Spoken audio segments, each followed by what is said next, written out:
પણ જોવા જાઓ તો બને તો એ રજનો સ્પર્શ થવો એની મહત્તા છે. આ શરીર અશક્ત હોય, અસમર્થ શરીર હોય, પછી અતિરેક પણ નહીં કરવો. કોઈ પણ કામ એવું નહીં કરવું કે બીજા દિવસની સેવા છૂટે. હું તો એમ માનું, બધા આદર નિયમ બધું જ બરાબર, પણ કોઈ પણ વસ્તુનો એટલો અતિરેક નહીં કરવો કે જેનાથી આપણે સેવાથી અઠવાડિયું કે 10 દિવસ છૂટા રહેવું પડે. તમે પરાણે પછી કરવા જાઓ કે ના ના હવે તો આમ જ દંડવત કરવા છે, નીચે બેસાતું ના હોય તો પરાણા બેસવા જાઓ અને પછી 4 જણાએ ઊભા કરવા પડે, યા પછી કમરનો દુખાવો થઈ જાય ને અઠવાડિયું સેવા છૂટે, એના કરતા ઉપર બેસી જાવ સાહેબ. ભક્તિ માર્ગમાં અતિરેકની મનાઈ છે. કોઈ પણ વસ્તુનો અતિરેક કરો તો એ પ્રભુને ગમતું નથી. તમને એમ લાગે કે મેં બહુ કઠોર નિયમ પાડ્યા, પણ એ નિયમને કારણે પ્રભુથી દૂર થવું પડે તો એ ભક્ત માટે એ નિયમ બંધન કરતા છે. એવો અતિરેક નહીં કરવો. પરિક્રમા પણ જેટલી સહજ ભાવે, સરળતાથી, સહજતાથી થાય એનો જ પ્રયાસ કરે. ગિરિરાજજીને શ્રમ પડે એવું કાંઈ નહીં કરે. બને તો કોશિશ કરવી ગિરિરાજજીની તરેટી પર વાત નહીં કરવી, કોઈ લૌકિક વિચાર નહીં કરવા. પ્રયાસ એ કરવો કે મારું ચિત્ત હંમેશા ગિરિરાજજીમાં રહે, પ્રભુના નામનું સ્મરણ થયા કરે. અને એ રીતે જ્યારે ગિરિરાજજીની પરિક્રમા કરો ત્યારે ગિરિરાજજીના સાચા કૃપાના અધિકારી આપણે થઈએ. તો ગિરિરાજજીની તરેટીમાં જે રજ છે એ રેણુર મધુરો, એ મધુર છે. કારણ કે એક તો ચરણોનો સ્પર્શ થયો છે, બીજું આ તો અહર્નિશ લીલા છે, દિવસ અને રાત. રાત્રિના સમયે એ જ ગિરિરાજજીની કંદરામાં યુગલ સ્વરૂપની અખંડ લીલાઓ છે. દિવસની લીલા તરેટીમાં છે, રાત્રિની લીલા કંદરામાં છે. ગોવર્ધન ગિરી સઘન કંદરા, રૈન નિવાસ કિયો પિય પ્યારી. ઠાકોરજી અને સ્વામીજી રાસ કરતા કરતા ગિરિરાજ, કારણ કે રાસના 3 સ્થાન છે, યમુનાજી, ગિરિરાજજી અને વૃંદાવન. આ 3 સ્થાનોમાં અખંડ રાસ છે. એટલે ઠાકોરજી અને સ્વામીજી રાસ માટેની તૈયારી કરી રહ્યા છે. ઠાકોરજી સ્વામીજીના શૃંગાર કરે, સ્વામીજી ઠાકોરજીના શૃંગાર કરે, અને સમસ્ત શૃંગાર થયા બાદ કેસર અને કુમકુમ ભેગું કરી એને ઘોંટી અને એને ઠાકોરજીના અને ઠાકોરજી શ્રી સ્વામીજીના ચરણારવિંદમાં અને સ્વામીજી ઠાકોરજીના ચરણારવિંદમાં સુંદર ચિત્રકારી કરે અને ચરણારવિંદમાં લેપ કરે, અને એવા સુંદર લાલ ચરણારવિંદ લાગે. અને એ રીતે આખી રાત્રિ અનેકવિધ પ્રકારની લીલા થાય, અને સવારનો સમય થાય, આવત લાલ ગોવર્ધન ધારી. ઠાકોરજી અને સ્વામીજી જ્યારે એ કંદરામાંથી બહાર પધારે ત્યારે ગિરિરાજજીની તરેટીમાં કુમળું કુમળું લીલું લીલું ઘાસ ઉગ્યું હોય, અને એના ઉપરથી ચાલીને યુગલ સ્વરૂપ પધારે ત્યારે એમના કુમકુમ અને કેસર એ ઘાસ ઉપર લાગી જાય.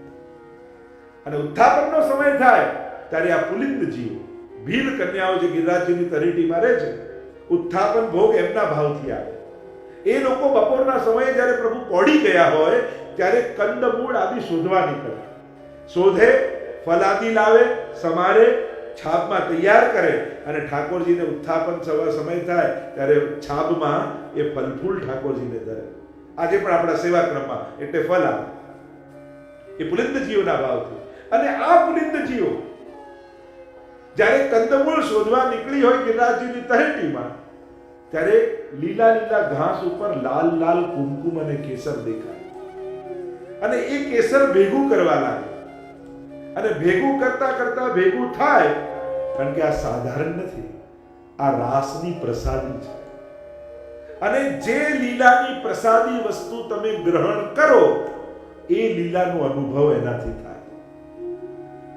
એટલે જ આપણે ત્યાં નિત્યનો સેવાક્રમ હોય, આજે કુંવારો છે તો કુંવારાનો પ્રસાદ, આજે 56 ભોગ છે 56 ભોગનો પ્રસાદ, આજે અન્નકૂટ છે તો અન્નકૂટનો પ્રસાદ, ભલે કણિકા લઈએ, પણ એ મનોરથની સામગ્રી અને ઠાકોરજીને ધરી પ્રસાદની કણિકા જરૂર ગ્રહણ કરે.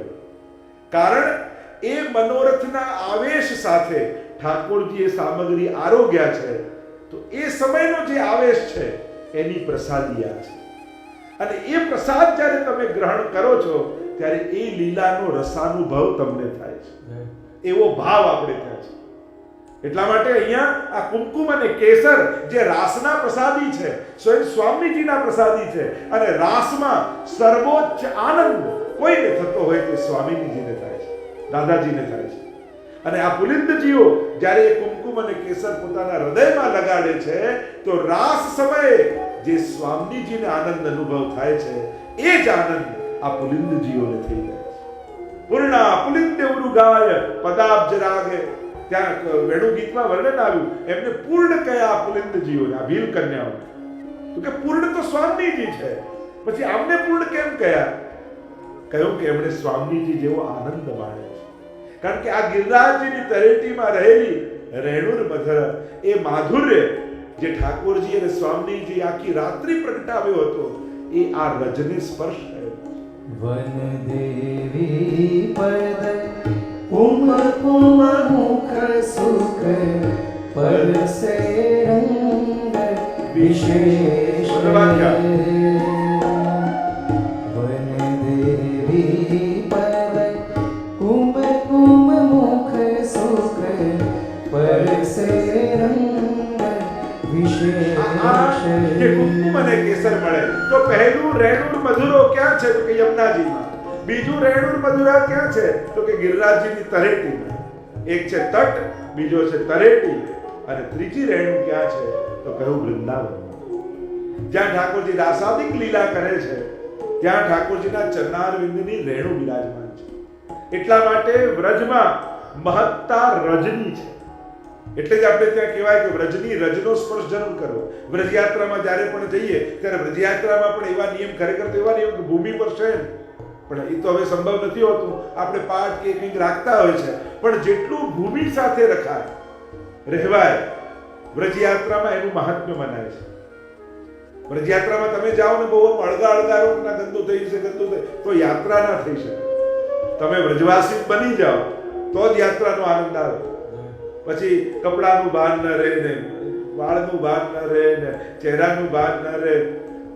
વ્રજયાત્રાથી થઈને આવે ત્યારે કેવા લાગે? જાણે સંન્યાસી હોય એવા લાગે. દાઢી વધી ગઈ હોય ને વાળ મોટા થઈ ગયા હોય, એમ લાગે કે વ્રજના થઈને આવે છે. આ વ્રજની રજ મહત્તા છે.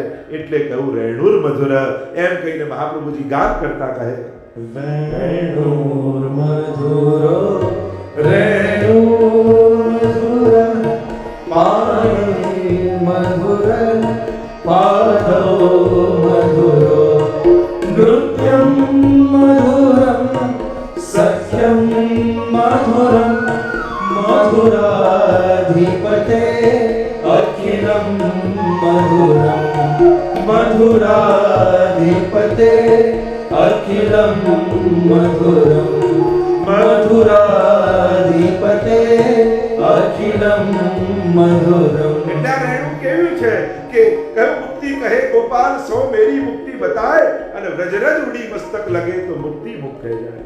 મુક્તિને પણ મુક્તિ આપે એવી આ વ્રજની રેણુ છે. એટલે કહ્યું રેણુર મધુર. ગુસાઈજીનો પ્રસંગ આવે છે ને, એકવાર ગોકુલમાં પોતાની બેઠકમાં બિરાજ્યા હતા ગુસાઈજી. બહારથી કઈ અવાજ આવવા લાગ્યો, શોર આવવા લાગ્યો. એટલે તુરંત गिरधरजीને કહ્યું કે गिरधर जाकर देखो शोर कहां से आ रहा है. અને गिरधरजी બહાર જોઈને આવ્યા અને અંદર આવીને કહ્યું કે કાકાજી, કોઈ ગર્ધબ મરી ગયું છે, લોકો એને ઘસડીને લઈ જઈ રહ્યા છે, એટલા માટે અવાજ થઈ રહ્યો છે. અને આ સાંભળતાની સાથે ગુસાઈજીના નેત્રો ભીજાઈ ગયા. गिरधरजी ડરી ગયા, કાકાજી આપની આંખમાં આંસુ કેમ આવી ગયા? ત્યારે ગુસાઈજી એટલું બોલ્યા કે गिरधर, ये गर्दभ के भाग की कहा कही. આ ગર્દભના ભાગ્યની શું સરાહના કરું? મર્યા પછી પણ એનો દેહ વ્રજરજમાં આળોટાઈ રહ્યો છે. આના જેવો ભાગ્યશાળી બીજો કોણ હશે?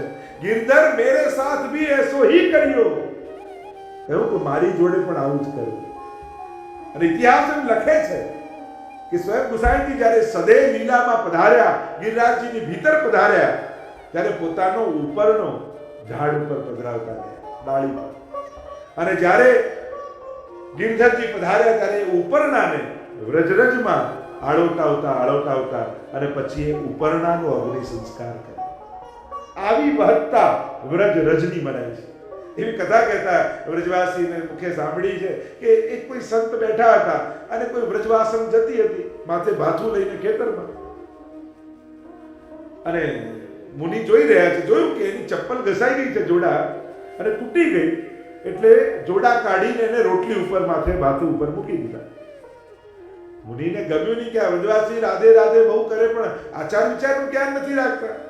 પૂછ્યું તને આટલું ભાન નથી? આમ ભાથું હતું, રોટલી હતી, એની ઉપર પાછી ચપ્પલ રાખી દીધી, પોતાની પાદુકા રાખી દીધી, આવું કેમ? ત્યારે વ્રજવાસને કહ્યું, મહારાજ આ ચપ્પલ ક્યાં ઘસાઈ? તો કે આ વ્રજમાં. વ્રજમાની વ્રજ રજમાં.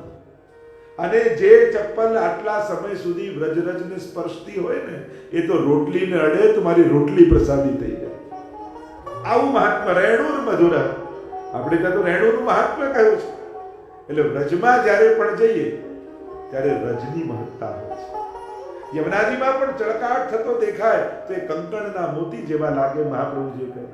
આવી તો અનેકવિધ ગાથાઓ રેણુની મહત્તા. એટલે મહાપ્રભુજીનું છેલ્લું નામ અશેષ ભક્ત સંપ્રાર્થ ચરણાબ્જ રજોધન. મહાપ્રભુજી કેવા છે? જેના માટે વલ્લભના ચરણની રજ સર્વસ્વ છે એવા ભક્તોથી સેવાયેલા મહાપ્રભુજી છે. ચરણ મળે એની મહત્તા તો આગળ આવશે, પણ એની રજ મળે ને, ચિંતા સંતાન હંતારો યત પાદાંબુજ રેણવ. મંગળાચરણમાં તમે બધા જ બોલો છો ને, શું માંગો છો?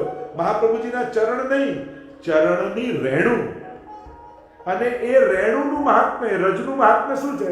ચિંતા સંતાન હંતારો. એક ચિંતા નહીં, ચિંતાઓની તો પરંપરાઓ છે આપણા જીવનમાં. અનેકવિધ પ્રકારની ચિંતાઓ આપણા જીવનમાં લાગેલી છે, અને આ ચિંતાઓની પરંપરાઓને જે હણી દે છે, જે ખતમ કરી દે છે, એ કોણ છે? યત પાદાંબુજ રેણવ, જેના ચરણની રજ. એવા શ્રી વલ્લભને વંદન કરે છે. આ રજની મહત્તા છે. એવી અનેક પ્રકારથી પ્રભુના ચરણની રજની ગાથા કરે. સ્વયં નાગપત્નીઓ પણ વિનંતી કરે છે, રજ પ્રપન્નાહ નાગ પૃષ્ઠમ નચ પારમેષ્ટ્યમ રજ પ્રપન્નાહ. ત્યાં નાગપત્નીઓ સ્તુતિ કરતા કહે છે, અમને બ્રહ્મલોક નથી જોઈતો, ઇન્દ્રાસન નથી જોઈતું, રસાતલ નથી જોઈતું, પ્રભુ અમને તો આપના ચરણની રજ જોઈએ છે. કારણ કે આ રજ દુર્લભ છે. આ બધા લોક તો કર્મ અથવા તપથી મળી શકે છે, પણ આ રજ તો કેવલ કૃપા સાધ્ય છે. આ રજ પ્રાપ્તિ માટે કોઈ કર્મ, કોઈ તપ કામ નથી લાગતું, કેવલ કૃષ્ણની કૃપા જ કારણ છે.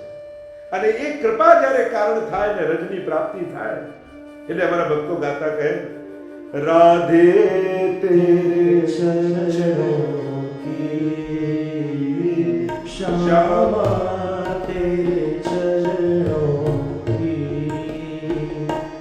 यदि धूल जो मिल जाए सच कहता हूँ मेरी, सच कहता हूँ तकदीर बदल जाए राधे तेरे चरणों की सुनते हैं तेरी रहमत दिन रात बरसती है, सुनते हैं तेरी रहमत दिन रात बरसती है, एक बूंद जो मिल जाए, एक बूंद जो मिल जाए, मन की कली खिल जाए, राधे तेरे चरणों की श्यामा तेरे चरणों की। ये मन बड़ा चंचल कैसे तेरा भजन करूं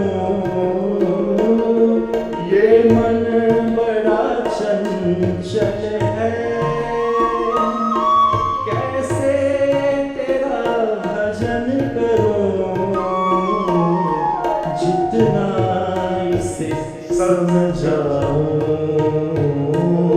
जितना इसे समझाऊं, उतना ही मचल जाए राधे तेरे चरणों की, श्यामा तेरे चरणों। વેણુર મધુર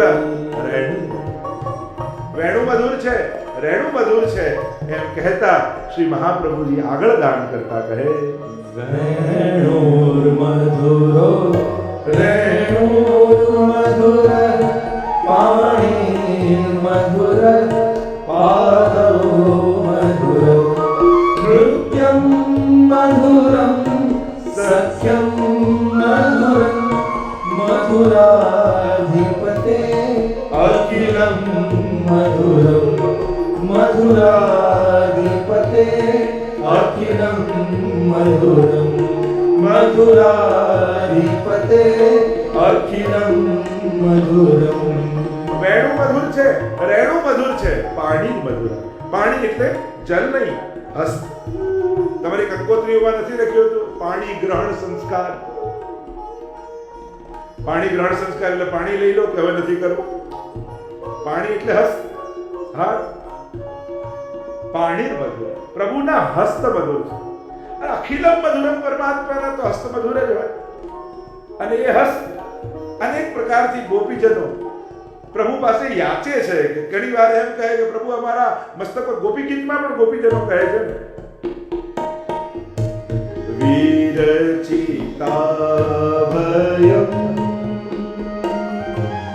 વૃષ્ટિ ધૂયતે શરણિરુષા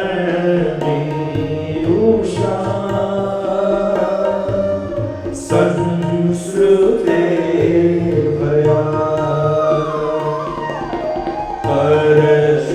પરસરોરુહમ કાંતકામદમ શિરસી